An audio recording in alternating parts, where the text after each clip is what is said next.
What is up, everybody? It's your boys at Fantasy First Rounders Live, back for another week of stats to win your ships. But before we jump into that, we have a little intro for you. It's 5:30 a.m. Let's be the kid.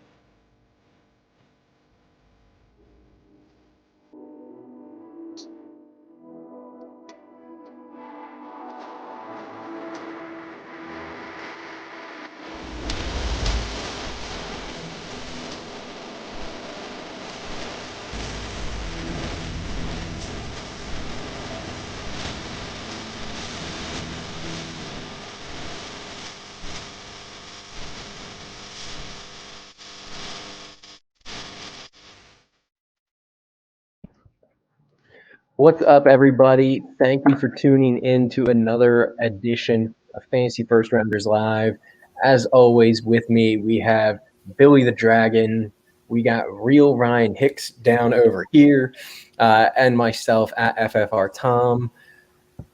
Our man, Chris Pinto, getting some big moves going on. So he's still not with us this week. We miss him as always, but he'll be back here soon.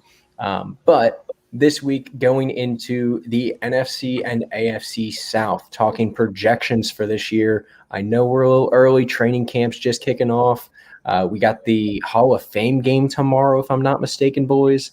Football is back. So how excited are you guys to finally be rolling into NFL season here?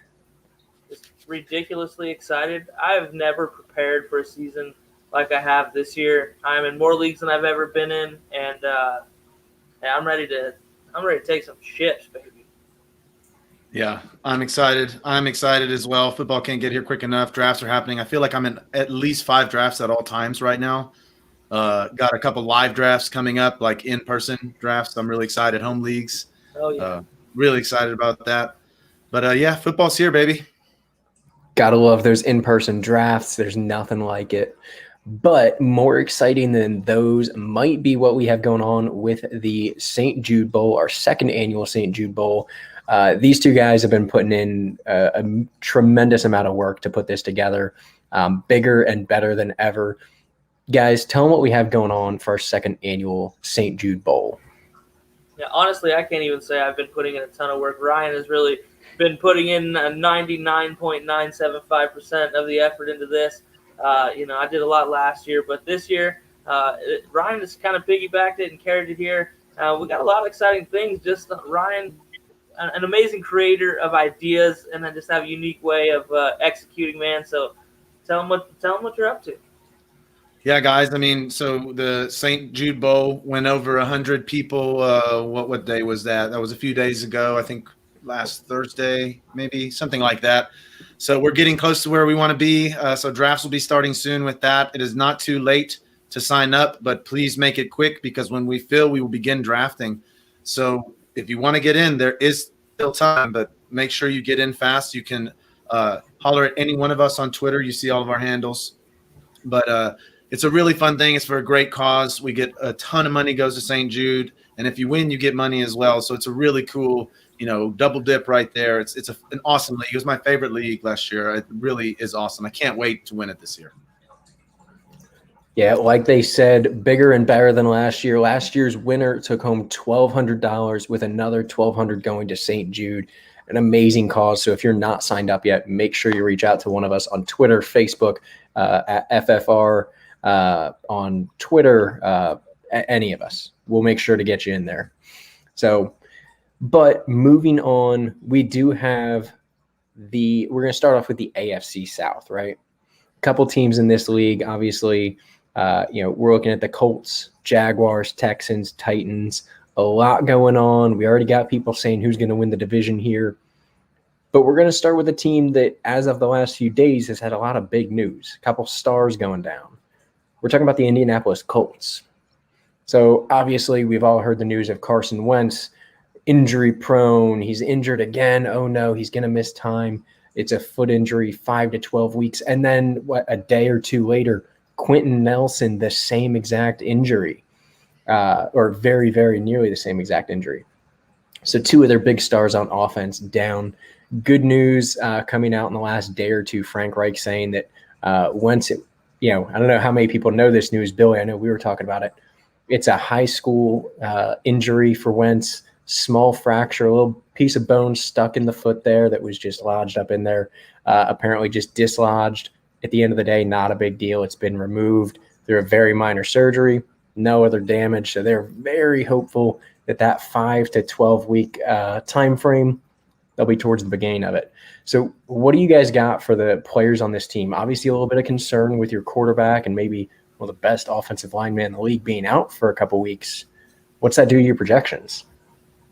Just looking at that situation, it's obviously not ideal. We were expecting Carson Wentz to kind of come into Indy and be that quarterback that they needed to kind of get them over. This is a win-now team built around defense and a run game, and really that Carson Wentz X factor was supposed to be that piece that made them compete deep into the AFC playoffs. So I think that just gets off to a little bit slower start than we expected. Obviously, tempering some expectations with some big name guys, some breakout candidate people, but ultimately, after talking with you, Tom, you explained to me kind of what that injury was. I'm like, I'm not as concerned about that as like when Julio had that foot injury and now we're fighting an orthotic all through camp just to be comfortable kind of situation. Now, Quentin Nelson, that is a little bit concerning even when Carson Wentz does come back, because ultimately we've seen pressure get the Wentz and injuries happen as well, so you want to keep him clean.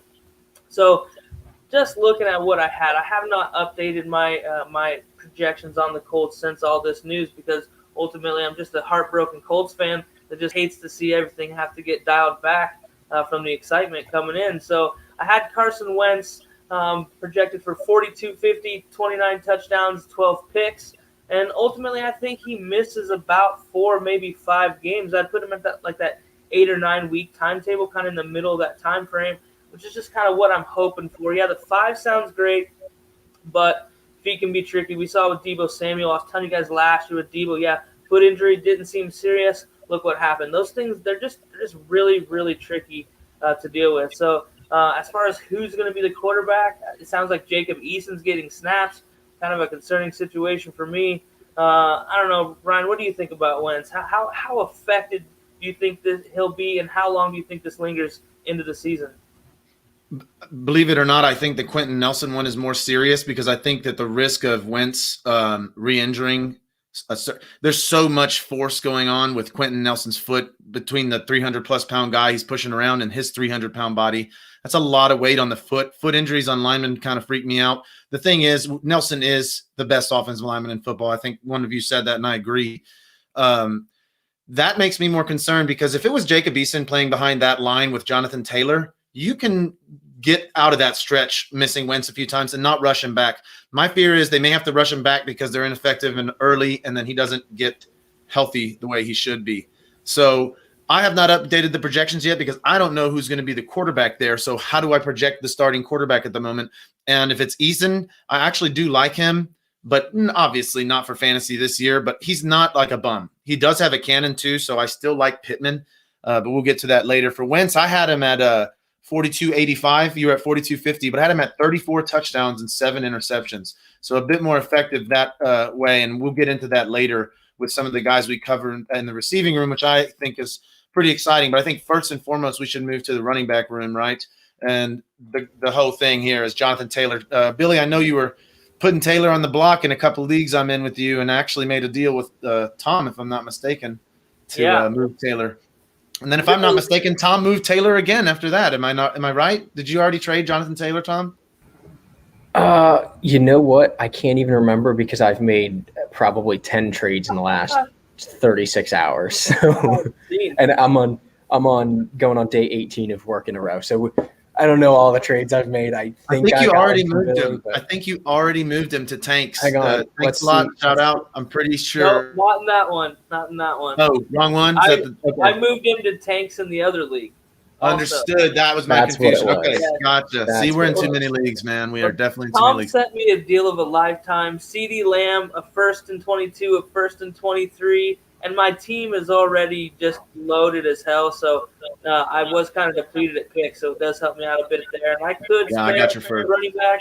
JTG hurts, but Here's the deal, guys. I don't think this is again, the Nelson thing scares me more than the Wentz thing for JTT. The thing is, there's not just a bunch of bums on that line. They're still going to be relatively decent, and hopefully they don't have to rush back Nelson as well, because obviously you're going to want him for fantasy playoffs. Jonathan Taylor is going to be rolling because he's going to have Wentz and Nelson, and then the guy that we were thinking. So yes, this does hurt you early. It moves him down draft board slightly, kind of like Saquon's injury has done. I took Dalvin Cook over Saquon earlier this week, and I was shocked at myself, but I just got so much of him, and this does move him down a little bit.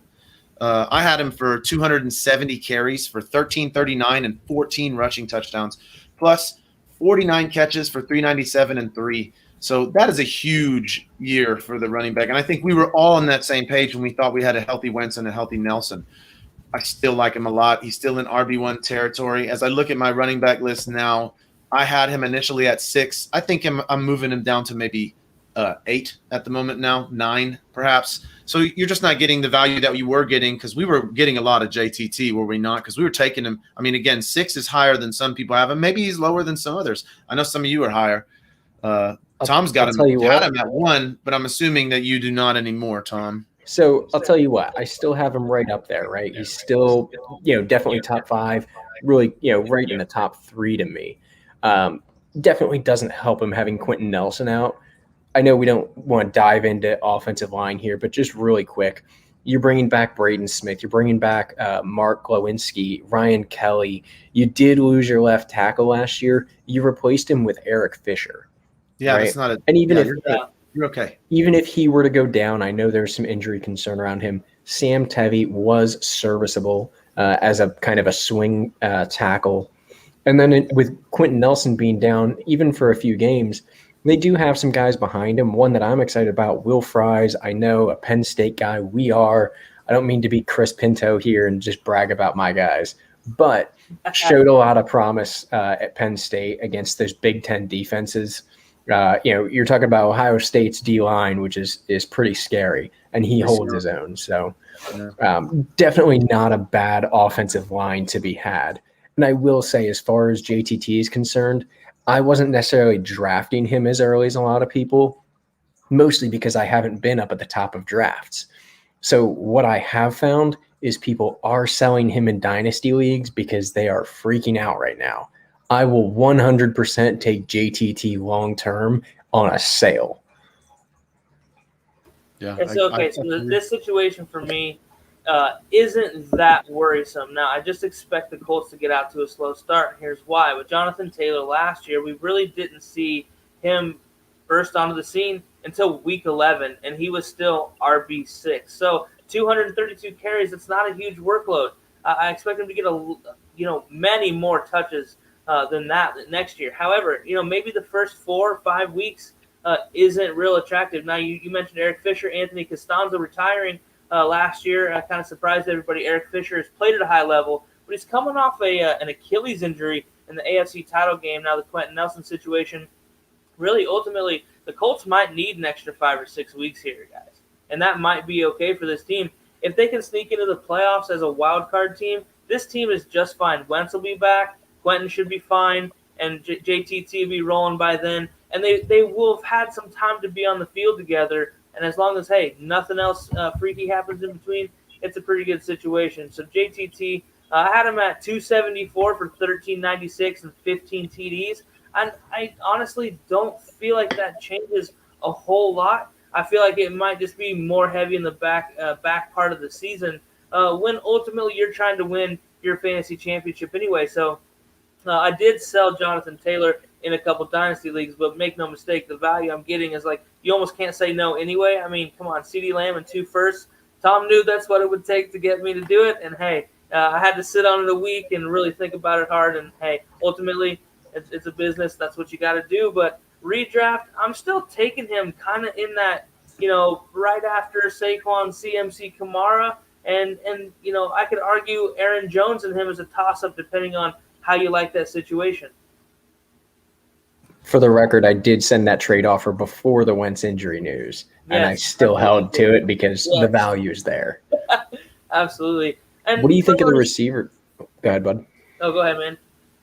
I was going to start, seeing what you guys think of the receivers here. Obviously, some Sure. quarterback play, is questionable at the beginning, but still not bad options at receiver. Actually, before we hop into receiver real quick, there are a couple things I want to talk about in this backfield because I had Marlon Mack being kind of the complementary option with Hines stealing a few catches but not really getting the rushes. Now, I don't think I'm touching either one of these guys anymore. Whereas before, I had some exposure to Marlon Mack thinking, okay, we did see a 1,000-yard season from him. He is a capable backup, change of pace back. I like Marlon Mack, and I'd like him a lot more if Hines wasn't such a good pass catcher. But I see both of them hurting each other, and now in this situation, I see them hurting each other more. Hines might actually get more catches realistically, but I still don't think it's good for them, either of them, and I don't want to touch them. Yeah, I kind of feel the same way. It's kind of like with that line not being up to par. Those backs can play behind that line. You take away that line, now we need to have that main talent in there to get some of those yards, and it kind of makes those other guys probably not as effective in that complementary role as we could have relied on before.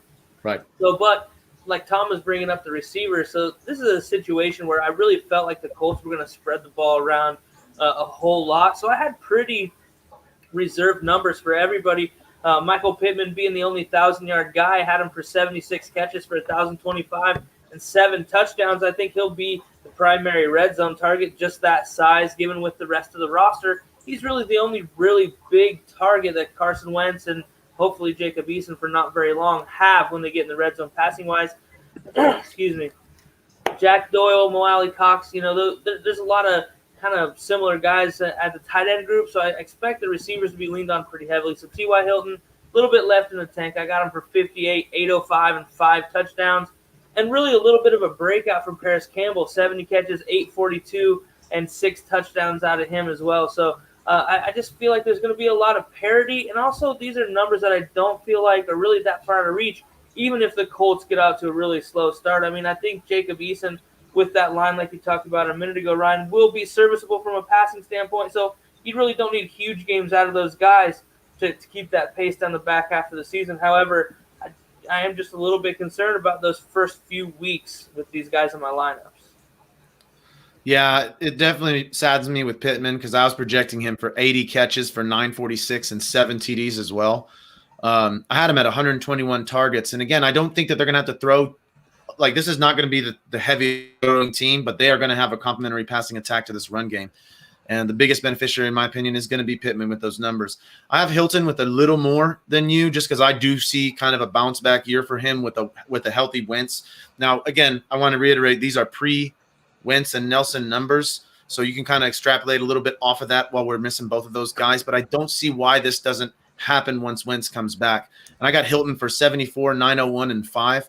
Now, Campbell, I'm a little less excited about than you. I have him for 71 targets, 45 catches, 438, and 4. And the reason really I think that I have that is because right below that I have Zach Pascal, 55 targets, 34 catches, 472, and 4.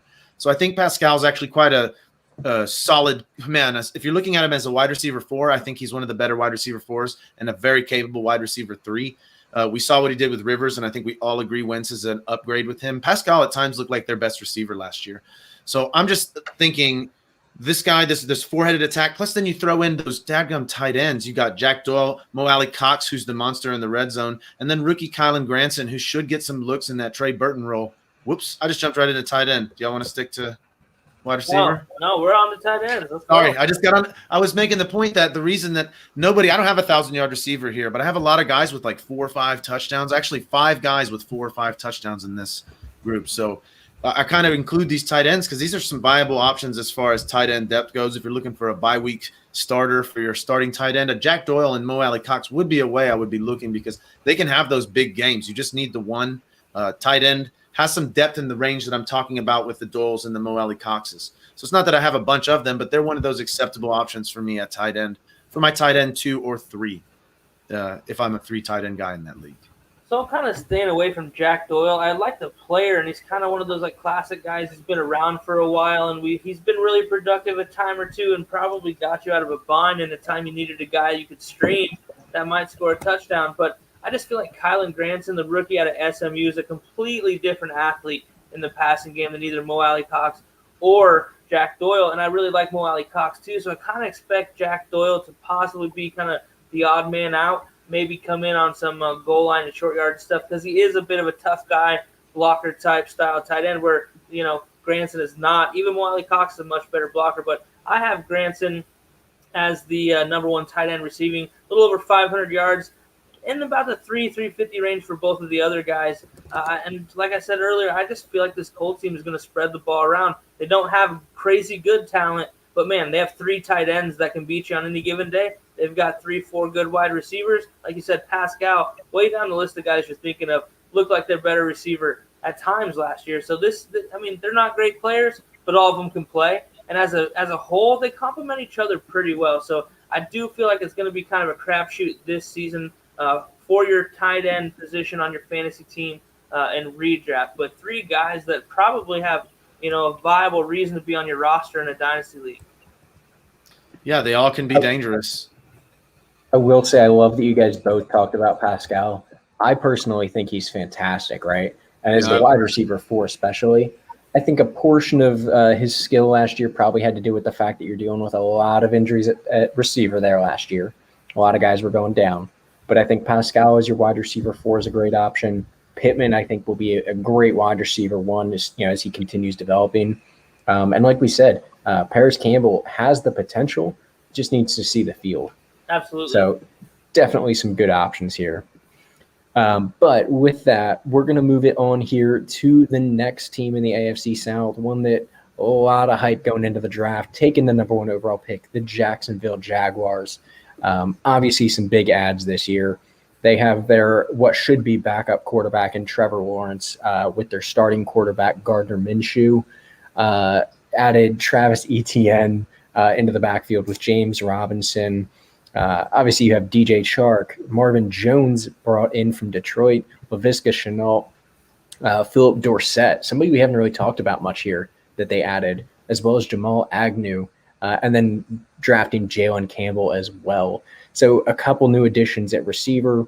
And then tight end, nothing too crazy there. The big story, of course, is that they brought in Tim Tebow.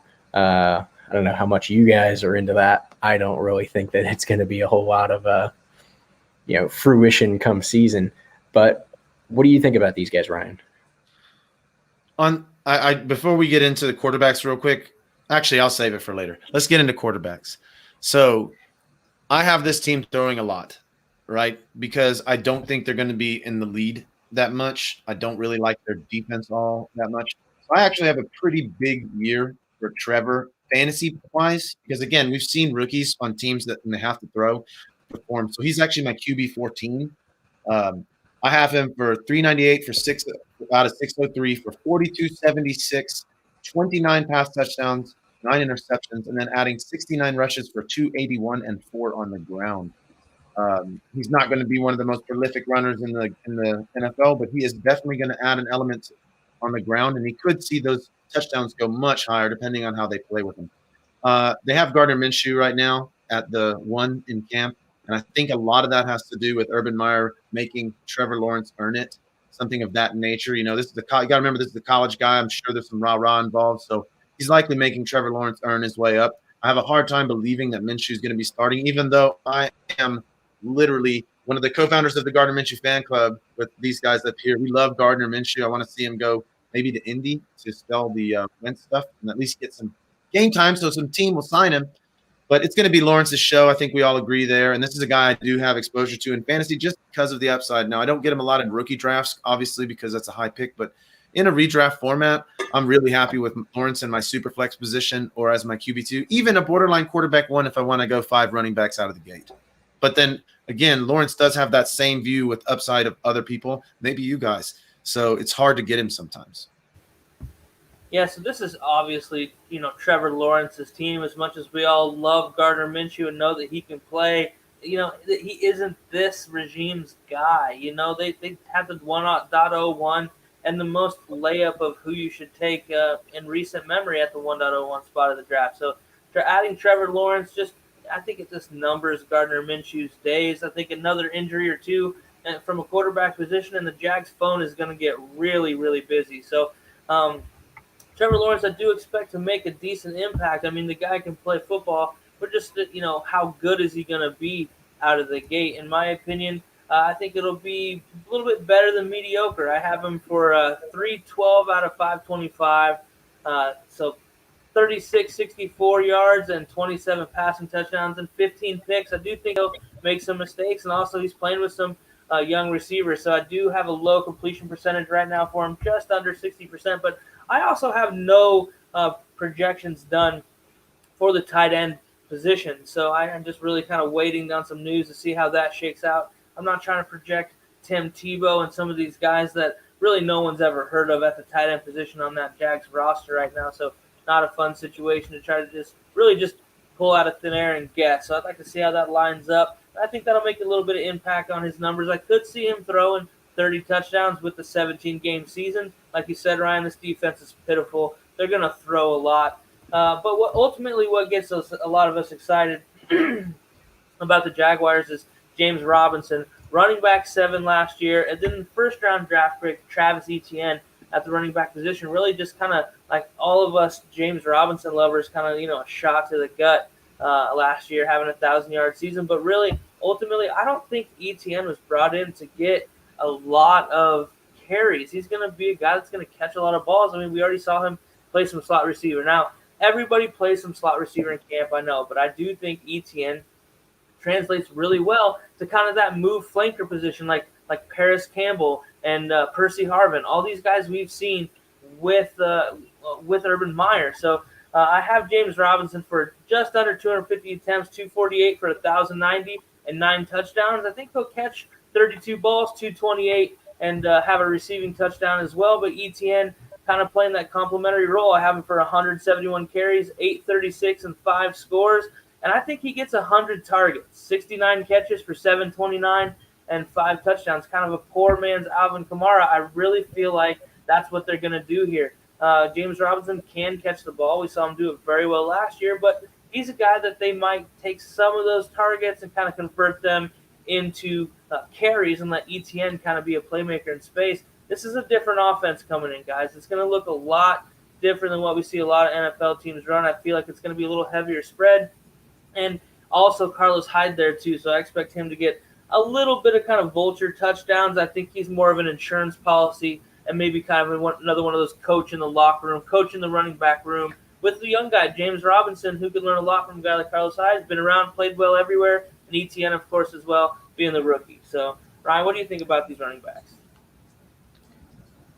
Real quick, let me get in here because Etienne, I'm very curious about him running out of the slot. And there's another guy there that I've seen some pretty impressive stuff at training camp. And I almost feel like we could see like a 1-2 punch of these guys at kind of that slot receiver or out of the backfield or wherever it is Laviska Shenault. Yeah, I was going to bring him up. I have him for 19 rushes for 99 yards and a touchdown. Oh, wow. So I do think he's going to be at least a factor in a couple games rushing just because he is that Swiss Army knife. These guys are tooled to be very interesting. I mean, yeah. Urban Meyer, the guy's not dumb. He's won a lot of games, and ultimately, having these utility players, man, it might be shaking up for the Jags to be kind of fun to watch. Put them wherever you want. Yeah. Comparing our numbers, Billy, on the rushing, I have them doing both lower rushing attempts than you because I do think they're going to be throwing so much. I have Robinson at 180, Etienne at 135, and Hyde at 35. But I do have Robinson getting the most touchdowns on the ground at 9, same as you. And I have Etienne doing more through the air. Both of these guys really just pissed. This was the pick behind the Jamar Chase one that pissed me off. Yes, Calvin Brown, we will be talking about Colin Johnson. I do have him. I have him with some numbers, and I think that my projections may go up a bit, just depending on if this team is a little bit better than I expect, then I don't like that for Colin Johnson. But if these guys really do get behind a lot, I don't like my numbers for Colin Johnson. And I'm thinking more and more that they're going to be behind more. So I think I'm going to boost up Johnson's numbers just a bit. The problem is there's a lot of talent in the receiver room. And if I think we're ready to move to the receiver room, I got Chark obviously being the monster here. I got him at 140 targets for 89 catches, 1159 and 9. So that's some big numbers for DJ Chark, which, again, they're going to have to throw a lot. He's my wide receiver 19. So the other guys, here's the problem here. All the running backs can catch. You've got Marvin Jones, who, while he's not the same guy that he used to be, is going to target hog a bit because they just brought him in and follow the money they paid that man. So I got him for a decent season. I've got Chenault for a similar season, but he is the superior option to Marvin Jones, in my opinion, because of his versatility. I see him outscoring him. Colin Johnson, boy, he's a big guy. You just got to love it. He reminds me a little bit of Chark in a way, and I can see them being complementary to each other. Figure out which one of those guys to cover on a corner fade in the red zone. Good luck. So I do see utilizing maybe a more touchdown dependent guy with Colin Johnson. You got Philip Dorsett, who I think is just a shade of himself at this point because of the guys around him. You're not going to get fantasy. But like Tom mentioned earlier, one guy I'm really intrigued with, I don't see the numbers this year, but in Dynasty, Jalen Camp would have set the NFL Combine record for bench press if they would have had an NFL Combine and blasted by it. He would have shattered the record. So this guy's also quite fast. He's quite a good athlete. The problem is the guys around him, he reminds me a little bit of Visca. And if Visca's already there, we may not be seeing Camp contributing in Jacksonville, but I do think this is a guy I'm going to find and hold in dynasty leagues where I can because I just see the physical tools and talent. And I'll also skip ahead and say I'm not even talking about tight end. If Tebow does play, Tebow is going to be a great blocker. I think he will make the team and play because he's such a great athlete, but I don't see him being a fantasy relevant guy outside, like I was saying, maybe a tight end 3 because maybe they run him in the running back position or have him throw a couple passes. But as a tight end, I don't see him. Taysom Hill-ish. Yes. Ish. That H-back, jump pass, kind of some of the kind of throwback stuff. Remember Florida guys? Yeah, we do. Throw people off. Yeah. So, yeah, these receivers, there's a lot to like in this receiving room. I mean, you mentioned just the pure depth alone and DJ Chark, Marvin Jones, Laviska Shenault, Colin Johnson, Philip Dorsett, a former first-round pick with some serious speed that might kind of go back to his days with Ohio State with Urban Meyer. So kind of an odd one there. We saw Robbie Anderson kind of catch fire with his college coach. I mean, there's a lot to like. And then you brought up Jalen Camp as well, the young rookie that's just a physical specimen. So I do have Colin Johnson projected for 26 catches for 356 and a couple touchdowns.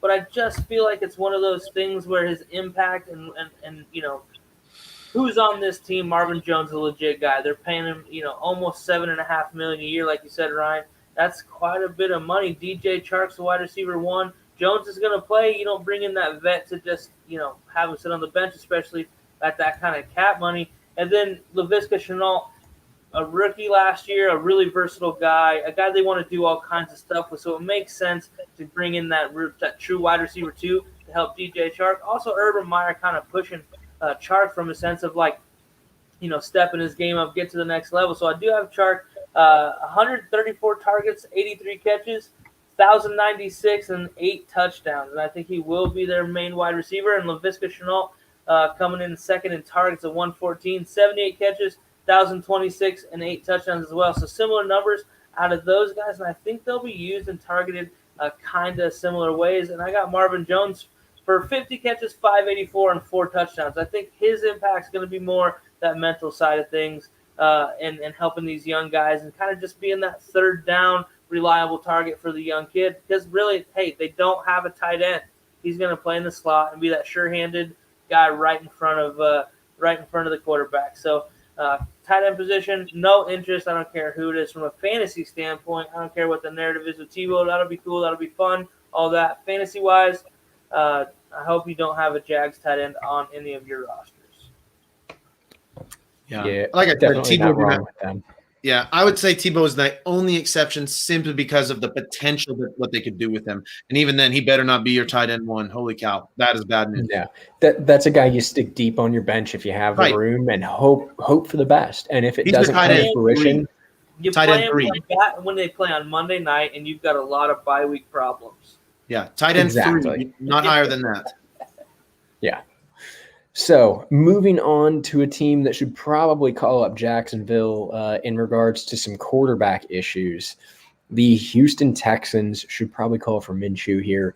Obviously, everyone's aware of what's going on with Deshaun Watson.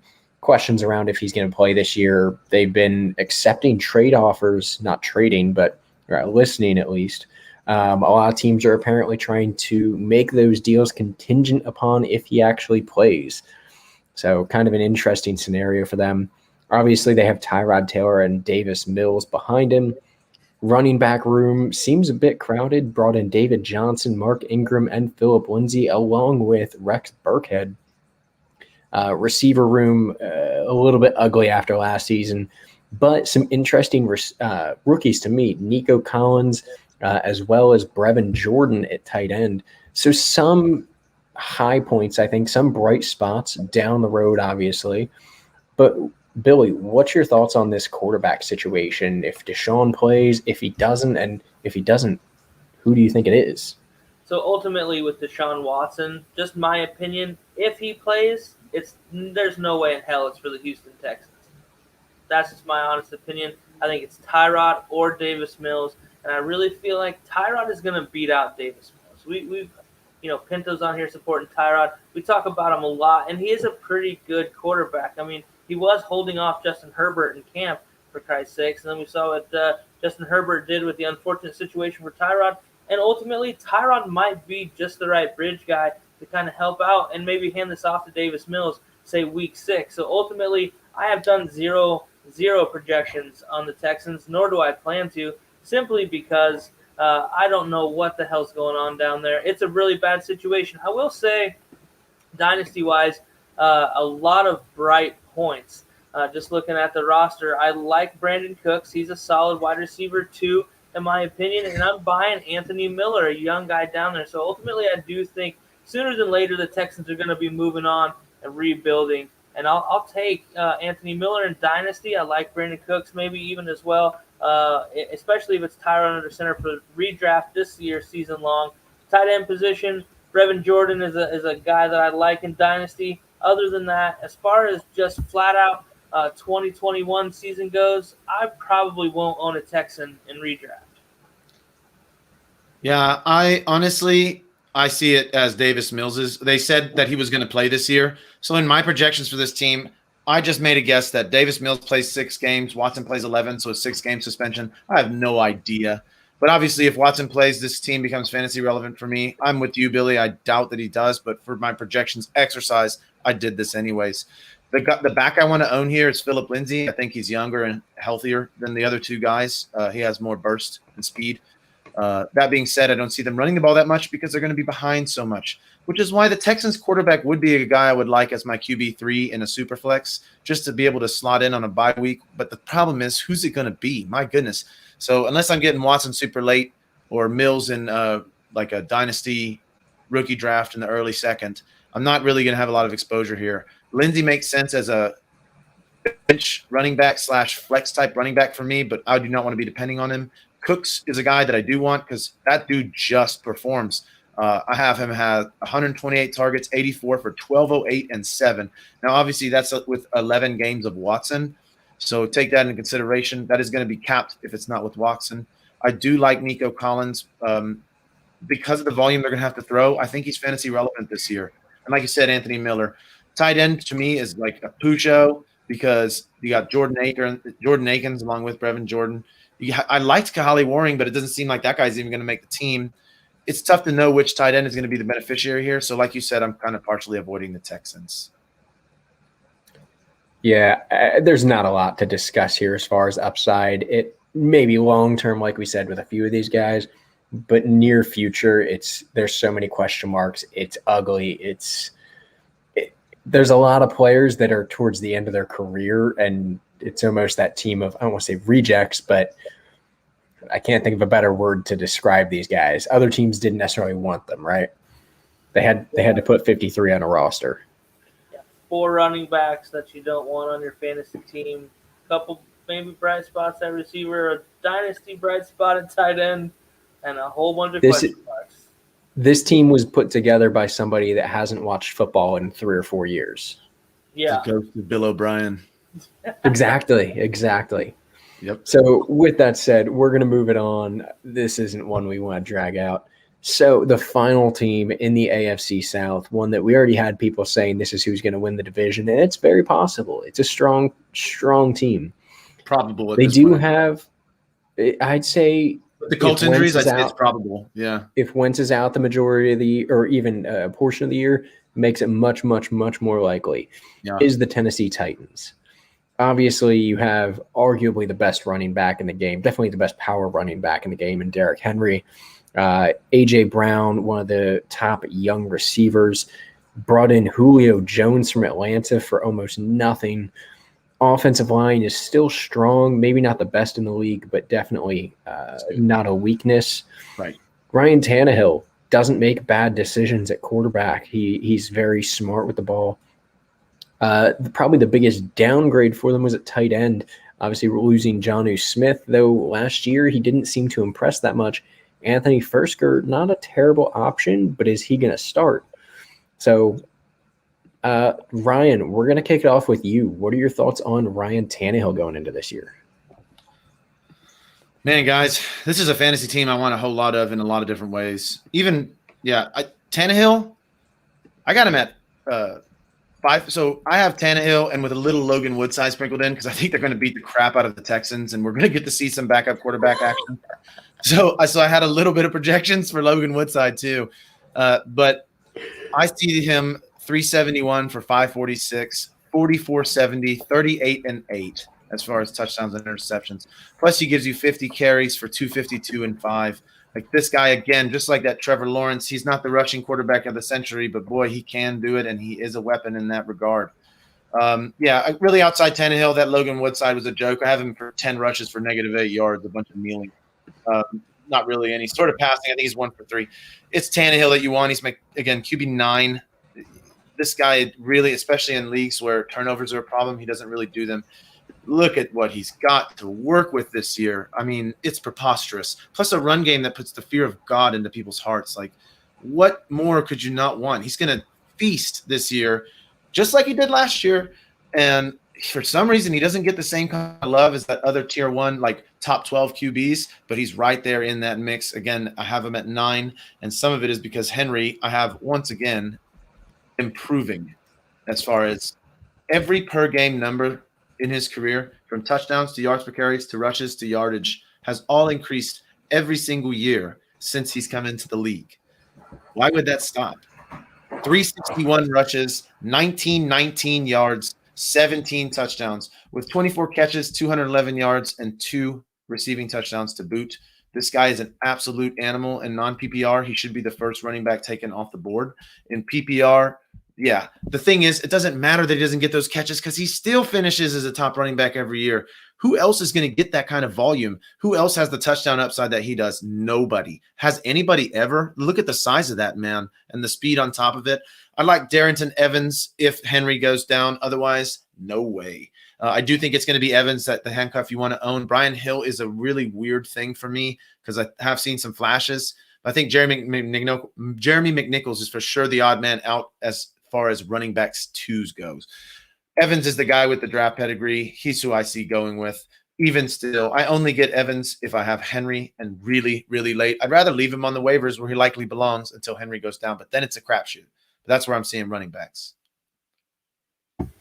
Yeah, Tannehill, I love this situation for him. I've been, pounding the table saying, if there's one guy in the NFL that just fits where he's at, it's Ryan Tannehill. And I'm so happy that he got this opportunity. And like you said, just toys upon toys in this offense that is just built for you to struggle to stop these guys. I have Tannehill projected for 374 completions on 553 attempts, which is a little over 67%, 48, 46, 36 touchdowns and 9 interceptions. I gave him that extra one because of that 17th game. But I'm looking at these numbers, you guys, and I'm like, man, that's a lot of yards. That's a lot of touchdowns. And I'm combing through my projections, and I'm just not sure, where am I going to, take it down a notch in this offense? I just don't see it happening.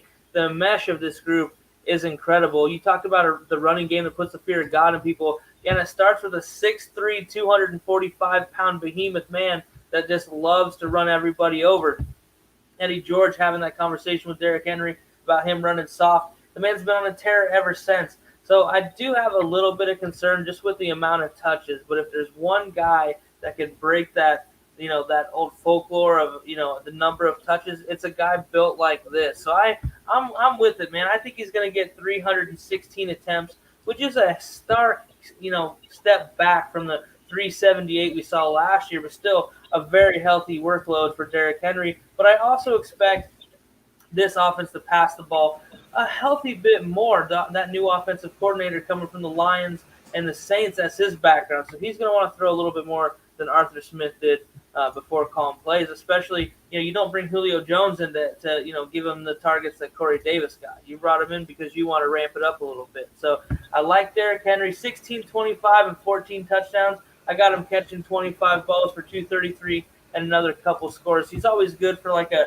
Sunday night football against the Colts. He takes a screen pass to the house and just, makes Twitter go crazy for the rest of the evening, that kind of thing.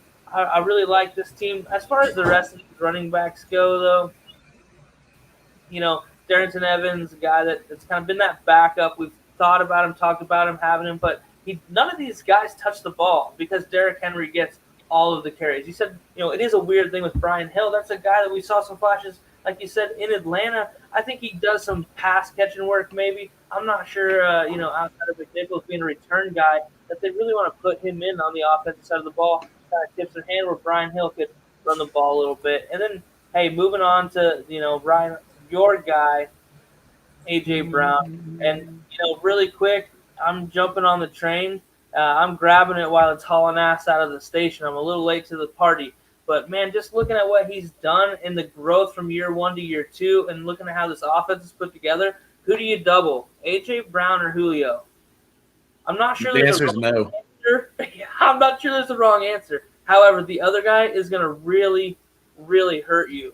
And so I have A.J. Brown leading the team in targets with 153 and Julio at 135. I do expect those two guys to be extremely heavily targeted, with the third and fourth options being very, very distant third and fourth options in my mind. So 104 catches for A.J. Brown, 16, 30, and 12 scores. And I, honestly don't think that's his ceiling. I think I might have tempered back. This guy could challenge some serious numbers just because of what Julio does on the other side of the field. Talking about Julio, I've got him for 90 catches, 1364, and finally a double-digit touchdown season, getting 11, because I think he's going to catch a lot of bombs. He wanted one thing in a quarterback leaving Atlanta, a guy that could deliver the deep ball. Ryan Tannehill off play action to Derrick Henry.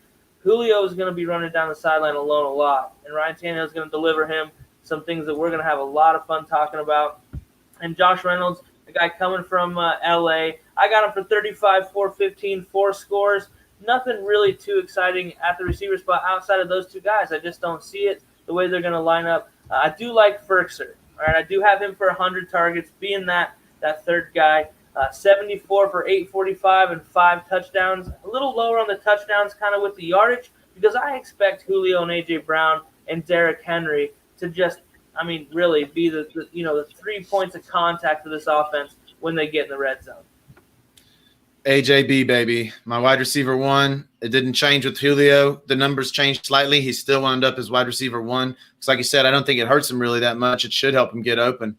I have him at 149 for 103 catches, 1669, and 15 touchdowns. That's a hell of a season, gentlemen. I also have 3 rushes for 43 yards, but that could be higher. I just don't see why, when you have Henry, would you rush it with AJB so much. It doesn't seem like, even though that is a weapon he can be used as, is that the most effective way to run the ball? Probably not when you have that monster back there.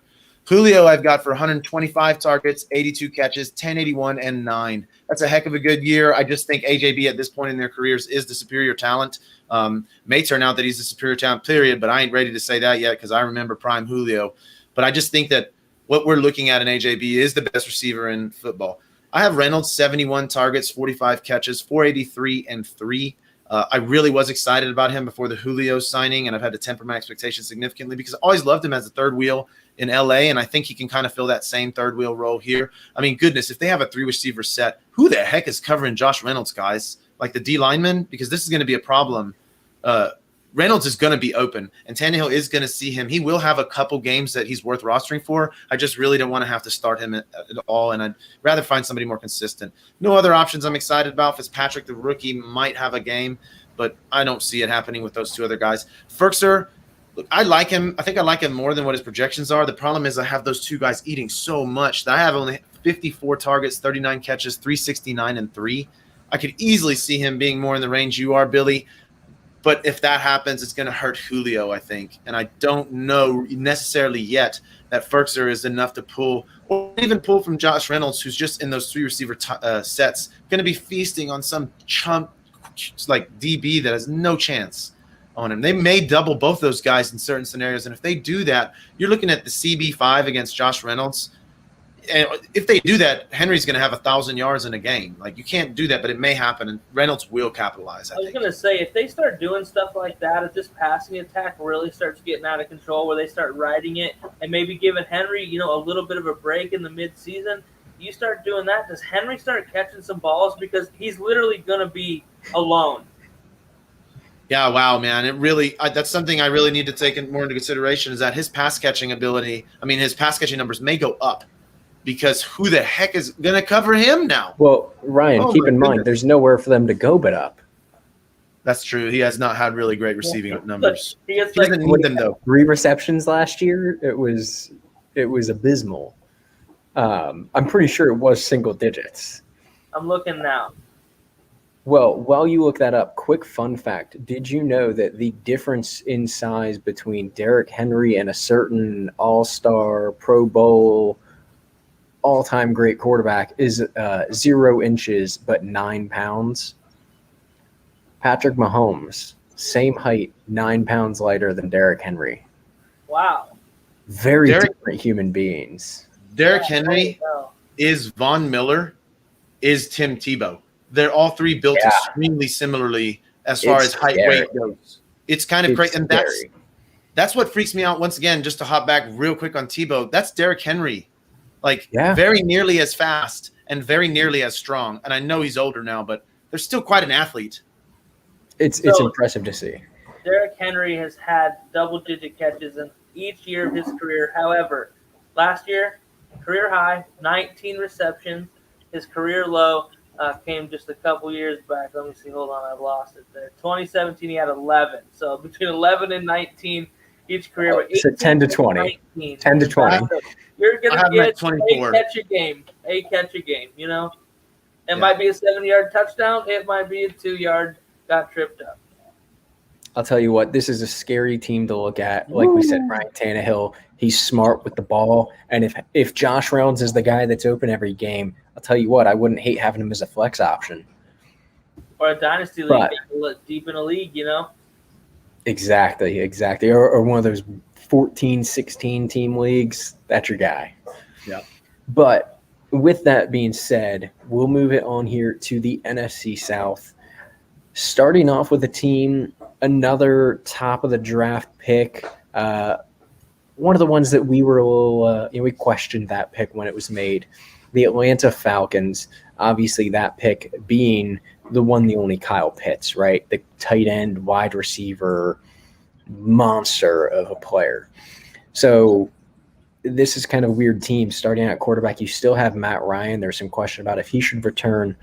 Running back, you bring in Mike Davis out of Carolina, Cordell Patterson from Chicago, and then Javian Hawkins, I think, is the running back 3 probably at the end of the day.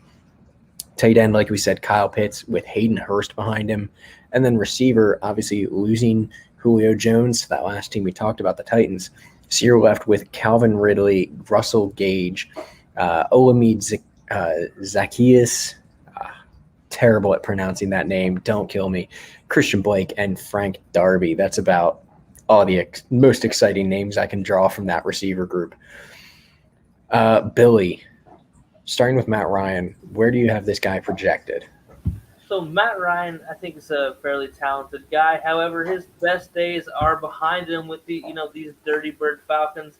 They're a lot different group now than they were that team that went to that Super Bowl. Everybody's aged a bit. And Matt Ryan ultimately is still a Falcon because he makes too much bloody money. So they can't do anything with the guy. So he's stuck there. And ultimately, I think him and Arthur Blank have a really good relationship. And Arthur Blank wants to see him try to pull a Brady and play into his 40s. There's been some chatter about that early this offseason. But I have Matt Ryan projected for 46-12, 28 touchdowns, and 15 interceptions. And here's why. Bad defense, and Calvin Ridley's the only real receiving option that this team has. Kyle Pitts, obviously, an exciting player coming in, but he's still a rookie. I don't expect him to make just enormous impacts as far as production go all that early. And Hayden Hurst, I think, is a guy that still plays a lot. He's a quality tight end, and this team is thin at receiver. So looking at this situation, you assume that with Arthur Smith being there, that this team is going to want to be a running heavy team, a la the Tennessee Titans that we just talked about coming over from there. However, the personnel is nowhere near built to be able to do anything like this. I'm really curious what the Falcons are going to be, and I have a feeling that that's just bad. They're going to be bad, and that's why I'm really not that excited about the Falcons. I've been sucked into this, Falcons hype for a long time. I like Matt Ryan back in the day. Some of the running backs, clear back to Vic, Michael Turner, even later. So it's kind of one of those teams I'm always kind of eyeballing. But now the glory days are behind him. But I do think Matt Ryan will have a lot of yards, and I think he'll throw a lot of picks this year, trying to force balls in games where they're down late, and also some tough defense in that division. Mike Davis, I do expect to be the wide receiver one. I don't care about Cordell Patterson. I think he gets just enough touches to be annoying and keep people talking about him. But I got Mike Davis for 195 or 800 yards, 7 touchdowns. And I think he's going to catch the ball in the backfield pretty well. I think he'll have 64 catches on 77 targets, another 416 yards, and 2 more receiving touchdowns just because I think he'll be utilized that way. In Carolina, backing up CMC, that was obviously something that he possessed. We saw a little more early in his time taking over, not so much down the stretch, but he does possess that ability. So I like him to be the RB1. Cordell Patterson, like I said, just enough to be annoying. I've got him for 71 attempts. Kadri Allison is kind of that back that we've been hearing is turning heads, so I think he'll get some workload. I have him for 124 rushes. I'm still kind of digging through how I expect this team to perform because the offensive line's really not built to be run graders. So I just don't see. I'm really, really confused at this hire for the Falcons, actually, when I really get down to it. But, okay, Calvin Ridley, the man, the myth, the legend, he is alone now. He's done really well without Julio, and there's been stretches where he's done very poorly without Julio, and depending on what batch of stats you want to go get, you can make a case for either being accurate. I do think he'll step into this role quite nicely. I have him for 152 targets because, hey, who the hell else are they throwing to? 97 receptions for 1488 and 6 touchdowns. And that, a little low on the touchdowns because I do expect this Falcons team to struggle to score. And outside of that, at the wide receiver position, Russell Gage I have for 419 and 4 scores, 369 from Alameda Zacchaeus, and a few more scores. Now, on to tight ends, the guy we really want to talk about in Atlanta, really the only guy that's super, super exciting right now, Kyle Pitts. Now, I do think he'll be the second highest targeted guy on this team. I have him for 99 targets, 68 catches for 853 and 7 touchdowns. Now, that doesn't seem sexy. However, that would have been third in the NFL last season from the tight end position as far as receiving yards go. So don't shake a stick at 850. That's pretty good for a wide receiver. Or a tight end, and a guy that is really going to see a lot more volume because he's going to play, more like a wide receiver in this offense. I'm just not sure he's that polished to, be more than just make a lot of athletic plays. So I do think he gets peppered. I think it's just not that efficient of ball for him. Hayden Hurst, 77 targets. I expect him and Kyle Pitts to probably be on the field at the same time a lot of the time. So I see them kind of playing complementary roles to each other, being big guys, especially in the red zone. Calvin Ridley, a relatively small wide receiver. So Hayden Hurst, I think, will make a good impact. I got him for 77 targets, 46 catches, 450, and 4 touchdowns. So, kind of a lower-end wide receiver 2 range, but a guy in the right matchup. I think it's going to be volume-based for him. And how efficient can he be? I just don't know that Hayden Hurst is really that great of a player. Yeah, so I guess I'll start with Matt Ryan. I got him 628, 421 completions for 45-72, 31 touchdowns, 12 interceptions. Now, I am not that big of a Matt Ryan fan. That puts him at QB 16 for me. But that extra game really does jack these stats up. But as far as rushing, he's almost non-existent. And, I mean, we know that, right? So that really is what hurts him as far as fantasy goes. So the running backs, I got Davis at 205 rushes for 819 and 8. That's serviceable fantasy value right there, but not a guy you want as your RB1. even for me, I'd rather have him as a flex or an RB3 if you're in a format like that. RB2, I'd rather have a guy. I mean, I know the way we go, we like to draft running backs fast and early. So Davis is usually for me like a flex at best. The other running backs, I do agree. I think Ollison is intriguing with his size and his potential for some red zone opportunity. I have him at 91 carries for 346 and 4 touchdowns. If Davis does go down, I think it's Ollison that's going to see the biggest boost from that. But he's not that much of an option in the pass game, whereas Davis, I have 61 targets, 46 for 278 and 3. Now we move to the receivers, and really Calvin Ridley, my goodness, he's going to have at 149 for 101 catches, 1356 and 8 touchdowns. Gage is now very viable, but I look at him now as a wide receiver 3, 98 targets, 64 catches, 686. His team will have to throw. That really is what hurts Davis's floor. Pitts is what I want to talk about, because Pinto likes to mention that it's Shockey was the last one to do 1,000 yards as a rookie. And I said, wait a minute.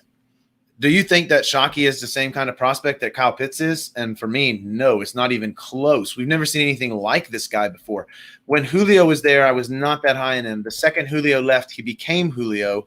And I see him at 119, 79 catches, 1,017 yards, and 9 touchdowns. Really, I think I might be a little low on those touchdowns. But I do like you mentioned, Hayden Hurst. I have him at 79 targets, 52 catches, 512 and 4, because I do see them using both those tight ends on the field and playing Pitts like what he is, which is a gigantic freak of nature receiver. The volume's going to be there because they're going to have to throw. That's why Matt Ryan has one more fantasy viable year as a QB2. That's wicked. Mike Davis, again, as like an RB3, 4 type of a guy. And then Ridley, goodness gracious. The volume is just preposterous for him. And the same thing, I think, is affecting Pitts and even to a small extent Gage. I mean, 98 targets is nothing to shake a stick at. 64 for 686 and 4 is a reasonably good depth piece at wide receiver. So this team does have some fantasy potential just because of the fact that they're going to get blown out and they're going to have to throw. But it's mostly in the Ridley and Pitts and maybe a little bit of Matt Ryan as the backup QB. Yeah, Pitts is definitely the guy in this offense, right? That's what everyone wants to know. Personally, I'm not as excited in a redraft just based on where he's going. I think it's a little early. I think the hype is still a little high. I love him, but it's a little rich for my taste, right? He's I am curious. my tight end 3, so I like him. I don't know if I can get quite to tight end 3. I don't think you're far off, but it's going to depend a lot on where he lines up. There. You know what I mean? I think the volume's going to be there, but are these Falcons going to be just pathetic bad? They might be. Yeah, but if Ryan has any semblance of accuracy still, and it looks like he has some of it at least, who's going to cover Pitts? Like, who is physically capable of covering a 6'6", 4'4" guy who weighs 240 pounds? The closest I can think of is I don't know that they actually could, but I think on paper best matchup is Isaiah Simmons. Yeah, and again, I don't see. Good luck, man. I'm not saying it's going to work. I'm just saying. That's what I mean. It's paper, just a matchup nightmare for almost every single team that's ever existed. Yeah, it's crazy. So it's going to be an interesting one. And then, like we said, obviously, probably the most value on that team otherwise is Calvin Ridley, a monster with Julio there. My only question is, does that drop off a little bit without Julio? Is he now the primary focus? And obviously, I think Pitts helps with keeping that from happening, but still a possibility. But all of that being said, moving on to our next team from the NFC South, we have another new quarterback here, one that lost Teddy Bridgewater last year, brought in a 23, 24-year-old in Sam Darnold from the Jets. We're talking about the Carolina Panthers. This is a team that has interesting opportunities at wide receiver. DJ Moore, a lot of potential. Robbie Anderson showed some pretty massive flashes last year. Rookie and Terrace Marshall looking very good. Brought in David Moore from Seattle, Shai Smith. And then in the backfield, obviously Christian McCaffrey is one of the best in the league, if not the best. Kind of depends on what type of running back you like. Also brought in Chuba Hubbard. And then at tight end, a guy that I'm getting trade offers for as we speak, Tommy Tremble, somebody I'm interested in. I've said it a million times. There's, I think, a lot to like here, but still some question marks. Brian, what are you thinking on Sam Darnold? Obviously, no Adam Gase here. That's huge, guys. I think Darnold has a solid year. As I'm looking now where he has in my quarterbacks, he's my QB 29, but that is quite deceptive because he's in a big lump of a group of guys that I have very similarly grouped. So I actually do have some exposure for Darnold as my QB3, and in a couple of leagues, my QB2, just because I went, again, so RB heavy. But I have him for 311 out of 478 for 35, 97, 25, and 12. That's another 49 for 187 and 2 on the ground. Not really a huge guy on the ground, but we might get you a little bonus every once in a while. There are some weapons here. The problem is I do see them feeding McCaffrey a lot. And I don't know. It's hard for me to know how good Darnold really is because Gase totally screwed his development initially. Now let's see what we can do in Carolina where they made Bridgewater look relatively terrible. Yeah, I think if Teddy Bridgewater looked as good as he did, we talked a lot about him last year. Tom, you were kind of high on him as a situational guy to bail you out of a tight spot or just a quarterback depth issue. And I think Darnold being young and really getting that fresh start's going to be really big. Matt Rule bringing Robbie Anderson down last year. We saw Robbie have a career year. And obviously him and Darnold have some familiarity playing in New York together too. So he might have liked what he saw with those guys and trying to reconnect that and maybe kind of elevate that level of play with Darnold. I do like Sam Darnold. I do not think he sucks. I saw flashes. I think the Jets situation is just hard for anybody to be successful in, especially with Adam Gase being the coach. So I have him projected for 4,400 yards, 27 touchdowns, and 16 picks because I do think he has missed out on a lot of that young quarterback kind of development time where you clean up some of those bad decisions. I also think this team is going to go deep a lot. I like these receivers, and hey, all of them can get behind the defense. So we talked about Christian McCaffrey. I've got him projected for 1176 and 13 scores on the ground, and I think they'll rely on him just like they always have in the passing game. 97 receptions for 807 and 6 touchdowns, and I think Chuba has a relatively good amount of work too. I've got him for 132 carries, just kind of a complimentary role. Definitely more of a handcuff, but I do think they want to keep Christian healthy. This is a weaker division outside of the Bucs, you guys. I think the Panthers might feel like they have a chance to maybe sneak into one of those later wild card spots. But receivers, a lot to like. Ryan, I'll let you start with the receivers, man. You can kick it back to me here in a minute. No worries, man. I also want to note, I realized why my Darnold numbers seemed a little low. So I projected in 4 games of mono for him.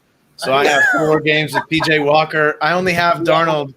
I don't have Darnold playing all the games. I have him at 14 games, so that's why his numbers were slightly lower because I had to project 4 games of mono for Darnold this year. Your Colts and your Panthers, you want them like week 5 and beyond.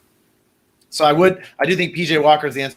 And McCaffrey's an absolute mega stud, my RB2 just behind Saquon. 291, 12, 88, 13. And then 116 targets for 91 catches, 7, 12, and 4 through the air. Those are some pretty awesome numbers. You obviously know what you're getting with him.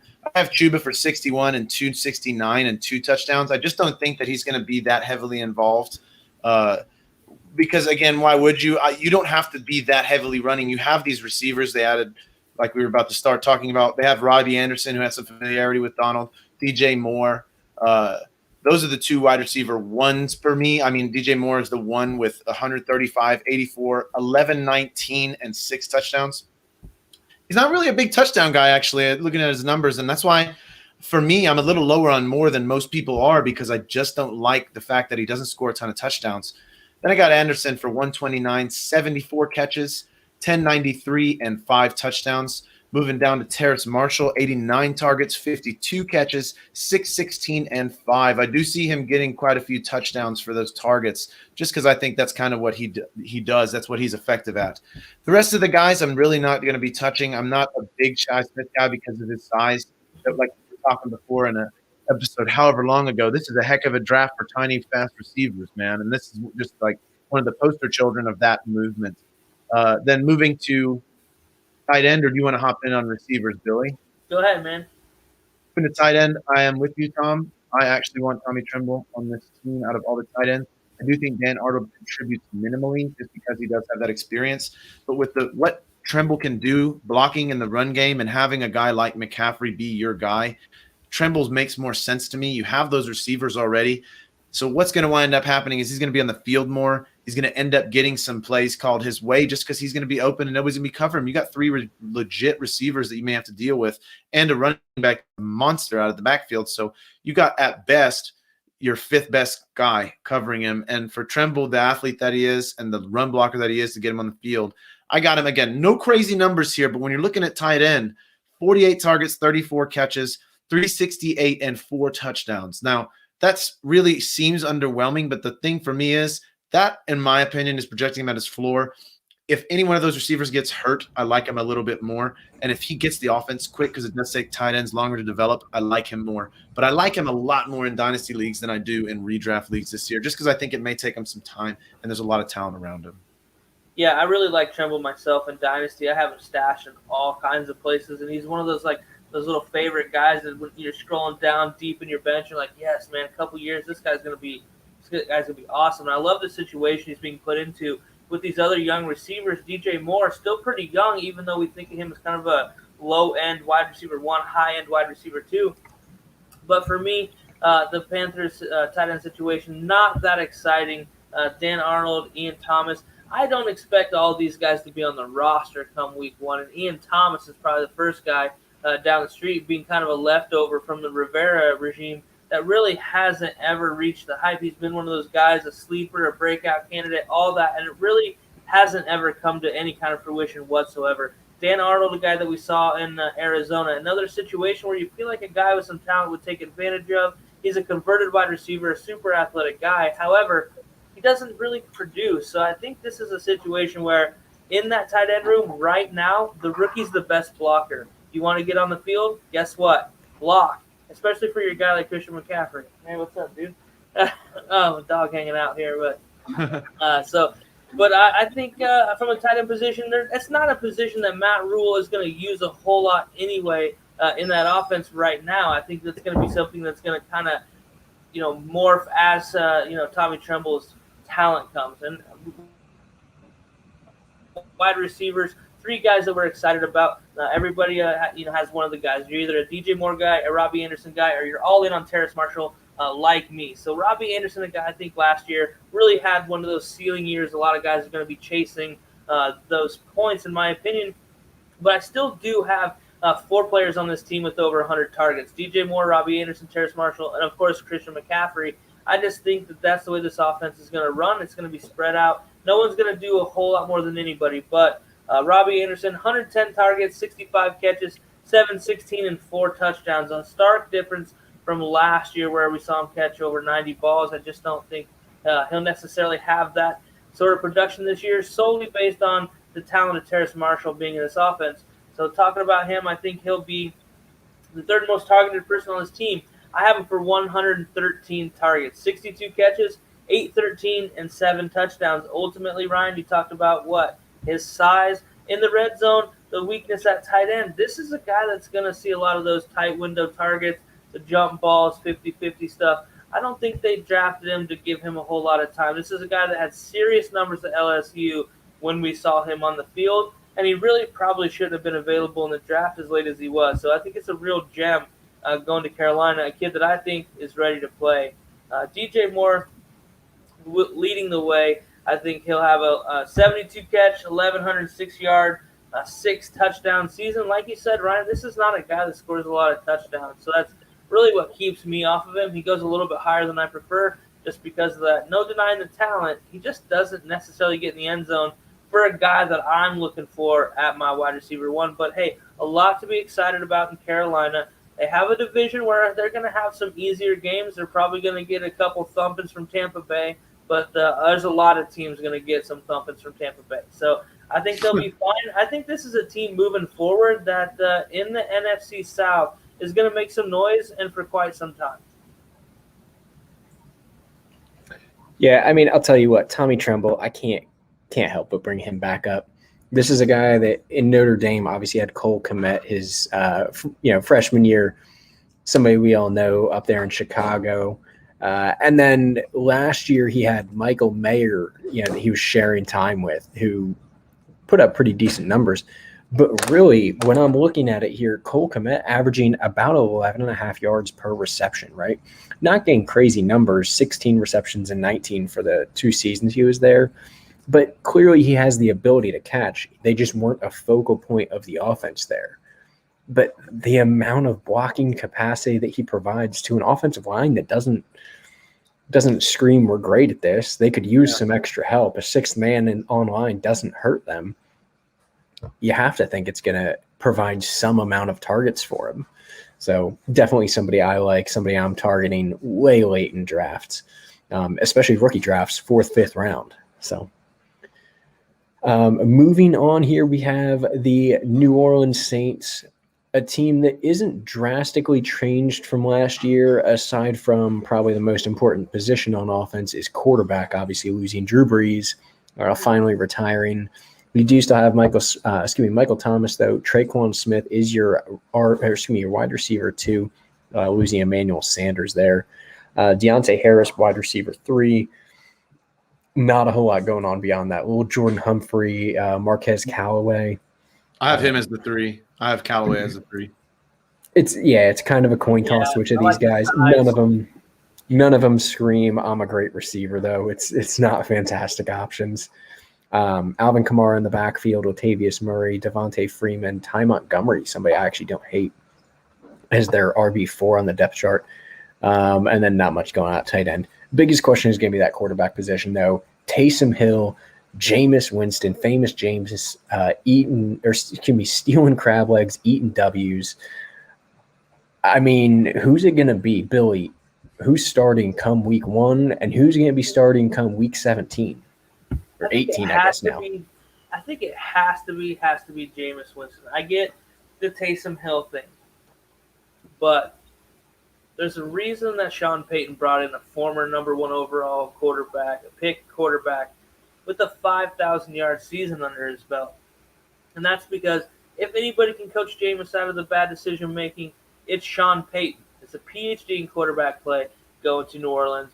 And I just think Taysom Hill has value in other spots right now. Listen, Jameis Winston can't play receiver. Taysom Hill can. And guess what the Saints need? Wide receivers. We just talked about it. Who's the 3? Who's the 2? Who's the freaking 1? Michael Thomas is dealing some serious time, with that foot. And the guy isn't all that motivated to get back and help his team to begin with. I could see this being really, really shaky situation for Michael Thomas as far as a career goes. I'm selling him for anything I can get. The few spots I do have him, I'm just not all that excited about him because I kind of just don't like the person that he is. I just don't see him really rushing back to try to help out a team that's probably not going to be very good. But for me at quarterback, it is Jameis Winston going to be the starter. I have him projected for 39-71 and 27 touchdowns, 13 picks. But I think Taysom Hill plays some gadget quarterback, maybe a stint, maybe hey, this isn't working, we throw Taysom in and change the offense up kind of stuff. So I have him for around 600 yards and 6 touchdowns passing, but I don't see it being more than like 100, 110 attempt kind of situation where we're in the red zone, third down, gadget play, jump pass, kind of like what we talked about earlier with Tebow. Now, Taysom Hill a little bit more skilled, I think, at quarterback than we've given him credit for. I think he could play the position. However, that Michael Thomas news really changes the Saints' needs on offense, and they don't need Taysom Hill at quarterback. They need Taysom Hill, out being a skill position guys because they're very thin there.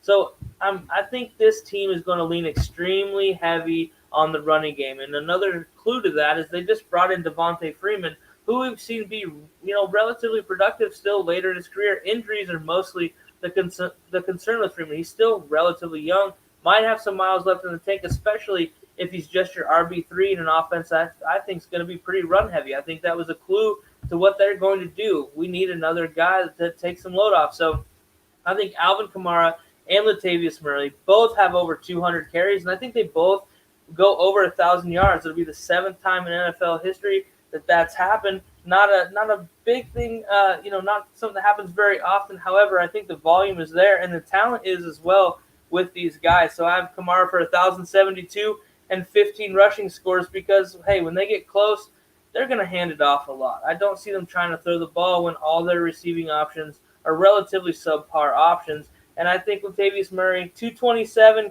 1,067, and 10 scores. And I think Kamara is going to do some serious damage, more of a CMC type year as a passing attack. I think he'll lead this team in targets. I have him for 145 because ultimately, who else are you going to lean on for a guy that you can really send some serious volume? He's already the guy that's second in targets on this team.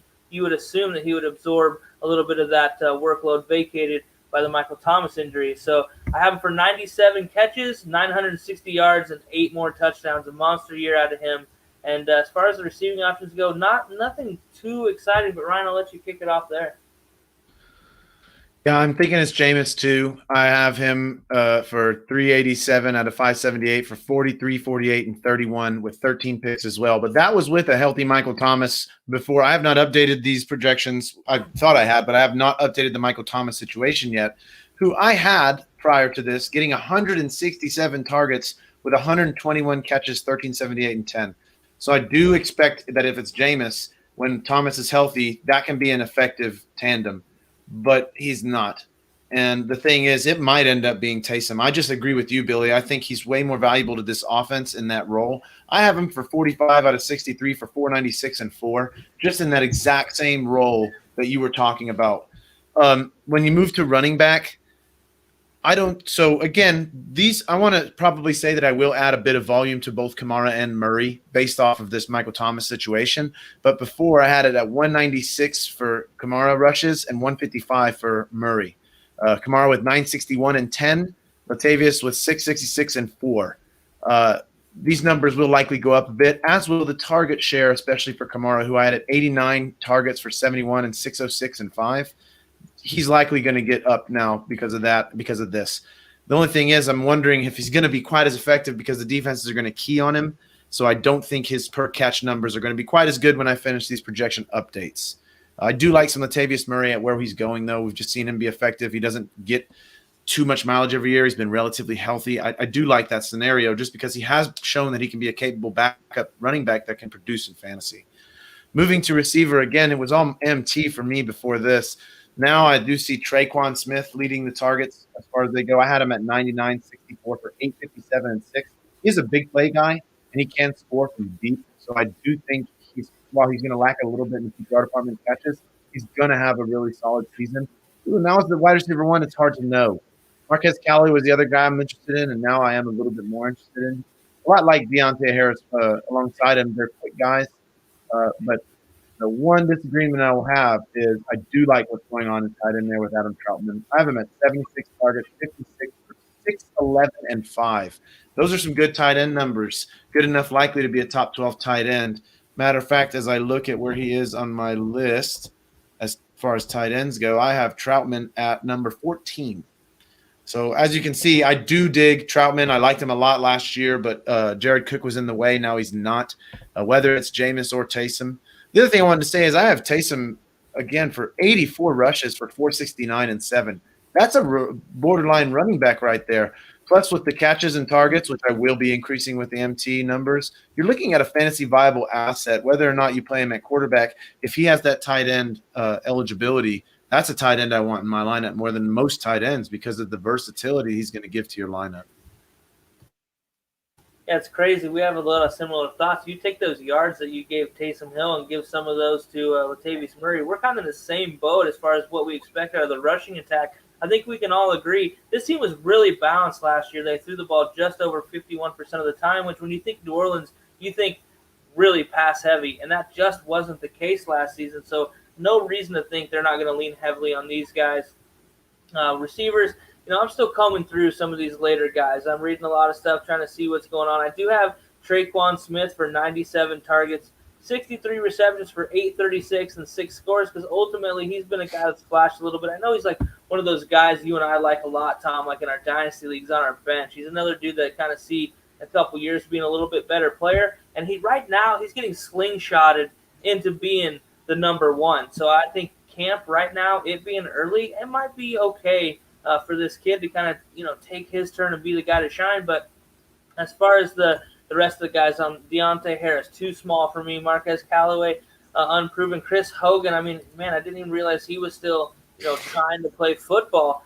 So I'm not real impressed, and that makes me really feel like Taysom Hill might be a really big option, a really big weapon that does know this offense. And Sean Payton loves to find new ways to use this guy. So I think he might be the other guy you'd want to have as far as a receiving point. But at some point, Michael Thomas is going to return to this offense. So I have him projected for 8 games. I think he misses about the first half of the season. It's an ankle. That's the back end of his time frame. I could see a couple, 2-3 weeks before he would be activated and actually be ready to run out onto the field, just getting back all the way. They're going to take their time with this guy before they rush him back, especially when this team's probably not, making much of a playoff push. But I do have him for 43 catches, 528, and 5 touchdowns. He will be the primary target the minute he steps onto the field, and especially in the red zone. You talked about Adam Troutman, Ryan. This is a guy I don't know a ton about from the tight end spot, but you got to love the situation. Sean Payton finds a way to use guys, and Adam Troutman is one of those tight ends that's more athletic than people give him credit for, and a guy that, a lot of guys are really high on going in. And I think just sheer volume alone, I got him for 72 targets, 51 catches, which is a solid, that's a solid workload for some of these lower end tight ends, like you were talking about tight end 14 neighborhood. I got him for 622 and 4 touchdowns. And I'd probably be a little heavier on the touchdowns without Michael Thomas, but I do expect this offense to really use these running backs when they get down in there close. They're not going to allow, Jameis to make a whole lot of mistakes. That's ultimately what they have to avoid, right? So I'm not shying away from these Saints. I think they're just going to be geared a little bit different and look a little bit different than we're used to. However, receiver-wise, Traquan Smith or bust for me, and Taysom Hill might be the really fun gadget guy to plug in all over your lineup in a week to week. I'm going to start adding him in some places just because hey, is he a tight end? Is he a flex? Is he a quarterback? I mean, you get these guys on Monday Night Football, he might rush a touchdown and throw 2 more. He could be a really fun kind of weapon to play fantasy-wise. Yeah, I mean, the big question is going to be what availability does Taysom have later in the season, right? If he's not your starting quarterback for the New Orleans Saints, are you able to plug him in at tight end? Are you able to plug him in elsewhere? If you are, absolutely worthwhile. Yeah, we've talked about a million times. The tight end position falls off after about the top 5 or 6 pretty heavily, right? The stats aren't crazy to get into the top 12. So definitely something to keep an eye on. And I don't know if you guys remember, but some of those real early drafts we were doing this year, Traquan Smith on Sleeper especially was a 999 ADP. We were getting him 16th, 17th round.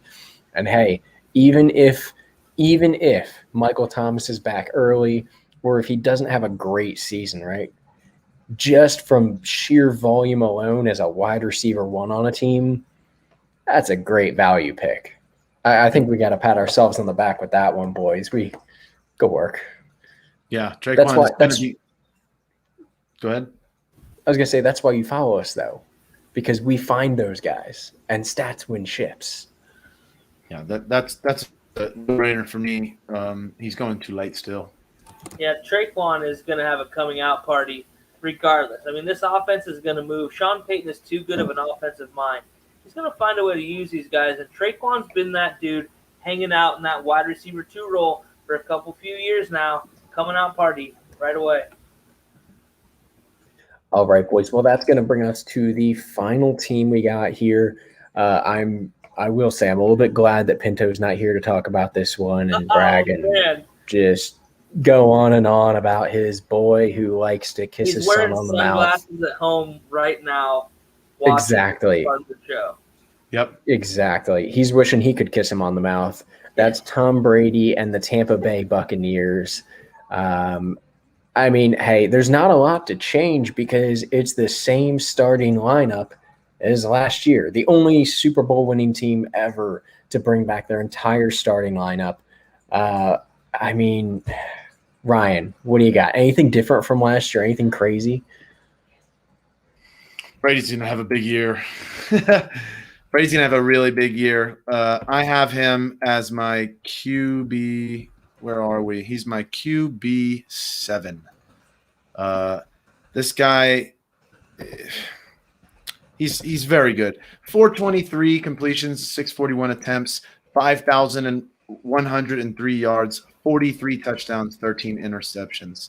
Also for 31 rushes for 25 yards, but 3 touchdowns involved. He does those little 4th and 1, 3rd and 1, 4th and goal, 3rd and goal sneaks. Good enough to snag you a touchdown or 2 in the season. There is nothing else in this quarterback roster worth talking about. Billy, what are you thinking about Brady? Like you said, humongous year, and I don't see why not. All he gets is an extra game, for Christ's sakes, and Chris Godwin healthy, who missed 4 games last season.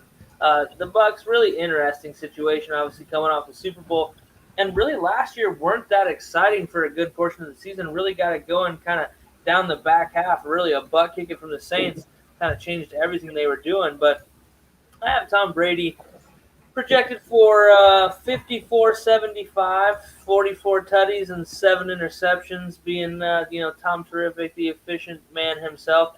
And really, from a running back position, I do have some interest in Leonard Fournette and Ronald Jones. However, I do think they kind of cap each other. These guys are both going to play. Ronald Jones, almost had 1,000 yards, 975 last year, just missed his bonus. He's still pissed. I think he's going to be running hard. Contract year for him, and I think Leonard Fournette we kind of saw turn back into the guy that we thought he was. He got there, kind of leaving Jacksonville. Seemed like he might not be in the best shape. Getting to Tampa and kind of Bruce Arians kind of straightening him out and kind of changing things around for him. So I think he's bought in, and I think he's back to business. However, he is a really low yards per carry guy compared to Ronald Jones. So I think there is a situation where both guys have a role, and both guys are really good players. So I don't see why one would really play over the other. But I got Leonard Fournette leading in carries at 204 for 836 and 8 touchdowns. And I got Ronald Jones for 174, 851 yards and 6 touchdowns. And I think Gio comes in and kind of does that James White role. I'm not going to necessarily chase him down anywhere. Carry-wise, I think it's going to be almost worthless. But as far as receiving standpoint, I have him for 22 catches for $171. And a touchdown. Maybe a situational guy in a PPR league. It's really deep. But other than Fournette and Rojo, I'm staying away from it because ultimately Rojo can catch passes. So he's a big body guy that does pretty well, and I think he'll ultimately, soak up a lot of what people may be seeing Gio possibly running out of. What do you think about these backs and receivers, Ryan? I got Rojo leading the backfield slightly at 191 for 901 and 7, whereas I have Fournette at 179 for 735 and 7. I have Keyshawn Vaughn for negligible and Gio Bernard for less than negligible on the ground running. Then you get to receiving, and that's a little interesting. I think Gio did cap what could have been a much bigger year for Lenny because, I like him as a receiver. I got Jones, 20 catches for 129 and 1. Fournette, 31 for 214 and 2. Vaughn, negligible. And Gio with 25 catches for 192 and 1. So I think there is going to be a little bit of value with Gio, more so if maybe Fournette goes down. That's when I really want to see a little more Gio. But this backfield doesn't excite me. I do like to pair up a little Ronald Jones and Fournette, though, because if either one of them goes down, boy, you got a pretty good running back in your backfield now. You got a guy that can legit be a top 12 running back in this offense. That's a great point, Ryan. You don't really think about that. If one of these guys goes down, the other guy is really quickly going to be an asset. Especially in best ball formats, I really love doubling down on the Jones and Fournette situation because I can see them kind of taking turns going off. And if you don't have to worry about who you're starting with best ball, tagging them up together is kind of a good way to at least ensure a relatively safe floor in a running back slot. Are you guys in the fantasy league with me? I'm pretty sure you are, since most of us are all in the same leagues, all 473 of them. We're junkies. We are. I was told today I'm a yes man for football leagues, but there's worse things. I have in one of our leagues. I have Rojo, Leonard Fournette, and Keyshawn Vaughn. Man, I like Keyshawn Vaughn, the talent. Like, I have him in a dynasty. I love the talent. Man, if he gets a shot, which might be next year with Rojo's contract and Fournette's situation, I still think he's a good player. Yeah, it's just there's no opportunity. Yeah, unfortunate too. Unfortunate.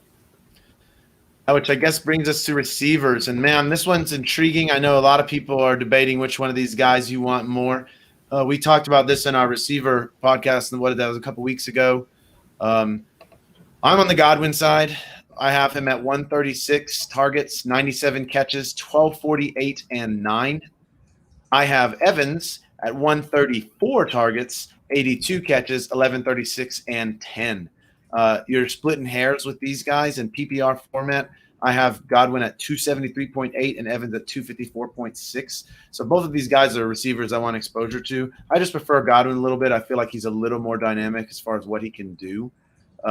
Evans is more that big possession receiver in the red zone touchdown. I got him leading the team in the touchdowns and receiving as well. Then you got AB, who still intrigues me, but he's definitely not wide receiver 1 or 2. But I got him at 96 targets, 66 catches, 701 and 6. So that is a decent line right there for wide receiver 3. Probably the best wide receiver 3 line in the NFL. If you probably had to, other than maybe the Cowboys and potentially the Bengals, you're looking at a top wide receiver 3 in the NFL. He's a top 5 wide receiver 3. You know? Exactly, a top 5 wide receiver 3. I'll even go top 3 because I think those are the ones. Exactly. Really quick, guys. That's a good problem to have. Yeah. Don't forget about probably one of the best wide receiver 4s in football, Scotty Miller. I have Tyler Johnson. I liked what I saw out of him last year. I like Tyler Johnson too. Yeah, I like both of them. He would have a lot more. See, I like Scotty Miller as that hero slot guy, but I do think Godwin can operate there, and so can AB. Yeah. So keep in mind, he's Tom Brady's favorite kind of guy. Yeah, Tyler Johnson, man, that guy showed some flashes where I'm like, woo, they're good. But in Minnesota, he was a baller, man. Yeah, he's a good receiver. I'm a fan of him, and I like to get him in Dynasty League. Yes. I guess since we're talking about receivers, I'll just push tight ends, and you can go over as well because I think this is an intriguing spot as well. I like Gronk in the playoffs more than I like him in the regular season. I have him leading in targets barely over O.J. Howard at 51-49, but I have Howard with one more catch at 34-33, and I have Howard at 504 versus Gronk's 438, along with 5 touchdowns for Howard and 4 for Gronk. So, wow, that would be a super-duper tight end if you put those numbers together. As is, I do see O.J. Howard being a little more effective fantasy-wise in the regular season. I just think he's younger, healthier, more explosive, and they're going to want to save Gronk for later on in the playoffs. Brate's going to be a non-factor until one of them's hurt. So talking about all these pass catchers, obviously I went over my numbers with Brady earlier. We all have him having just a monster year. So what's that mean? We got some pretty monster years going on from these pass catchers as well. I'm also on the Godwin train here, Ryan. Just as I dug into this offense for our wide receiver show, you kind of forget that Godwin was the guy that was targeted more often and really outperformed Mike Evans in some, particular categories. But, it is still preference. They're both very good players. I have Godwin leading this team in targets. I have him for 134, 98 catches, 13, 18, and 11 touchdowns. I think these guys are going to catch a lot of scores.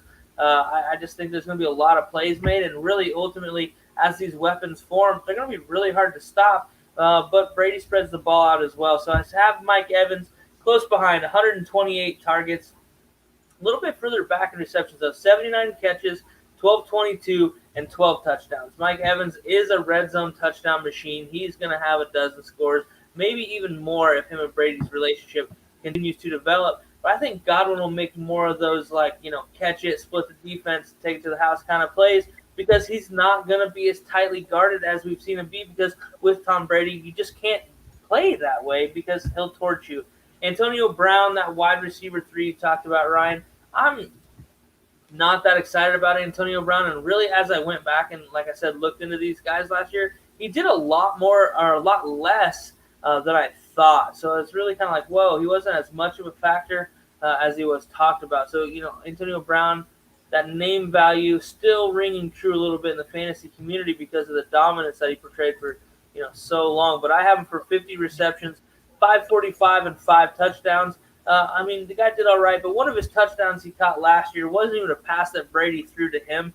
There was a receiver posted up in the back of the end zone, waiting for the ball. He was able to come underneath and catch it. That's a decent workload. It just isn't the Antonio Brown of old, you guys.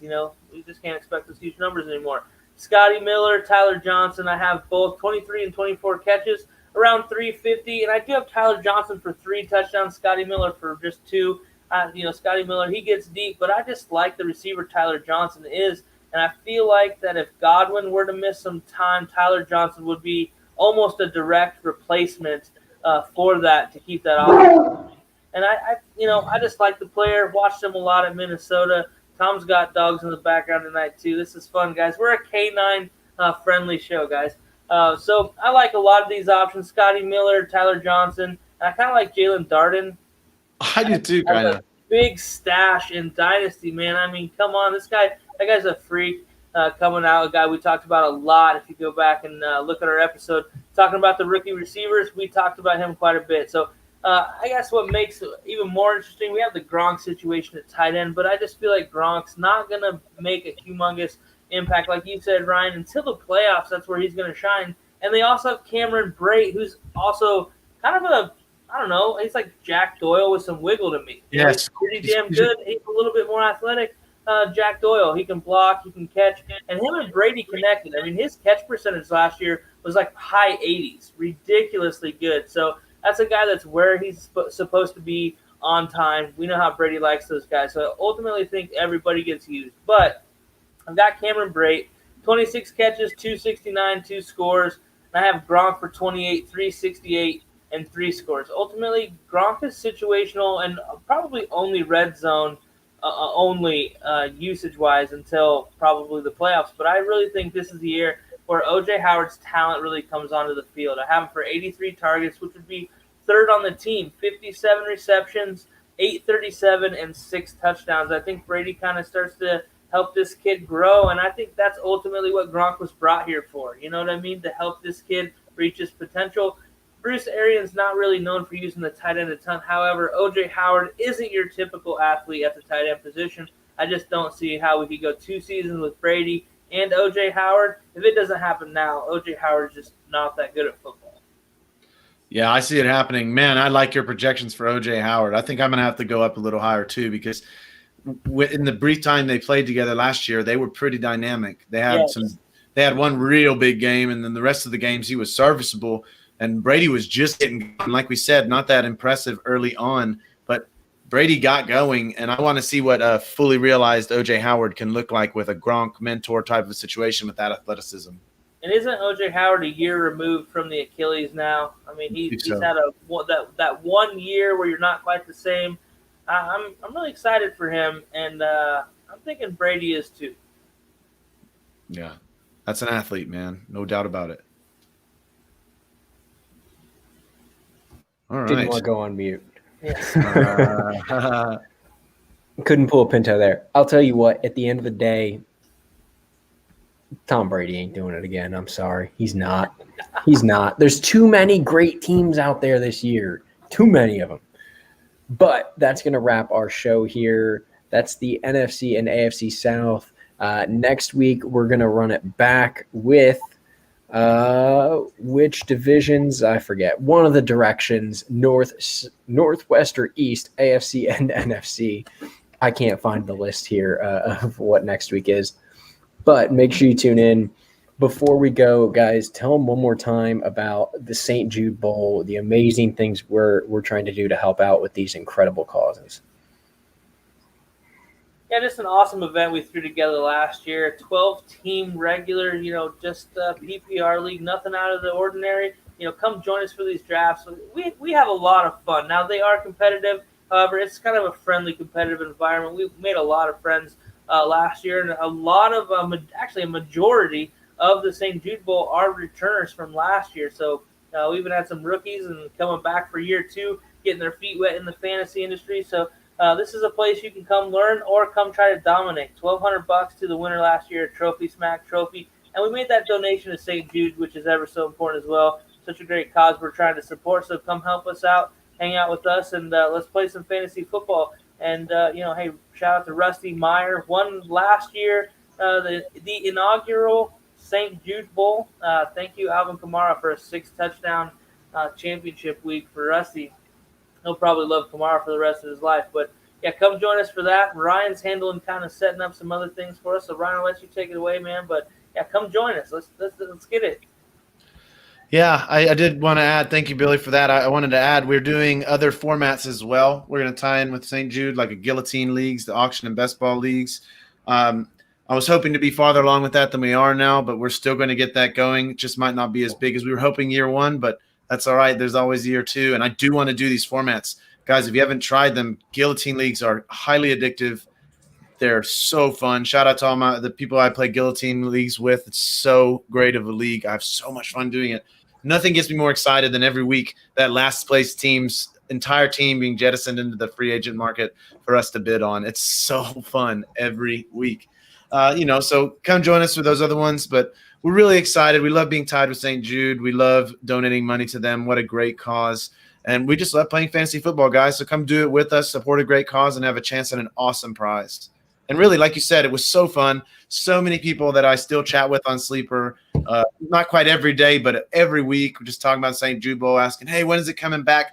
Literally a week after the tournament was over last year. Hey, sign me up for next year. And, I've been chatting with them in and out in the chat, the Sleeper chat, and it's been really fun. It's really fun to talk to all these guys. I get to know everybody because we do those lists and we update the standings. And so you get to see in real time, like every week, how you're doing versus the entire field. And then, if you aren't familiar, we shout out the division leaders on the show each week. So we're looking forward to bringing that back. The St. Jude Bowl is my favorite of all the fantasy leagues I do. So here we go, baby. It's so close. Let's get this draft going. Yeah. It's all about building a community, getting people to know each other, and find people that love fantasy football. That's what it's all about. At the end of the day, even if you're not great at fantasy football, number one, at the end of the day, it's for a great cause. Donating to St. Jude, not much that gets better than that. And number two, if you tune into us, we'll help you out. Stats win ships, and that's what we're here for. So as you can see at the bottom, message any of us at bwit24, at Real Ryan Hicks, at Aggie Kappa Sig. He's not with us this week, Chris Pinto, and myself at FFR Tom, or at Fantasy FR Live on Twitter. Message us on Facebook, whatever it is. We'll get you in for this year, any of the formats you want to do. It's going to be a great time. Also, message any of us to get the heat going on Twitter. I know I'm ready for this season to get going. I've been going off on different people on Twitter about all sorts of stuff. Josh Johnson today signed in with somebody, remembering a $7,500 freaking $50 bet that was going to be a $7,500 win on a 7-game parlay, and he blew that up for me with his first win of his career back in 2018, right? Oh, man. That's the kind of stuff I got going on there. I'm tagging him, right? So, but make sure you hit us up. We love interacting with you guys. Appreciate everyone that tuned in for the show. Hope you guys all have an awesome week. And like we said, make sure you tune in because stats win ships.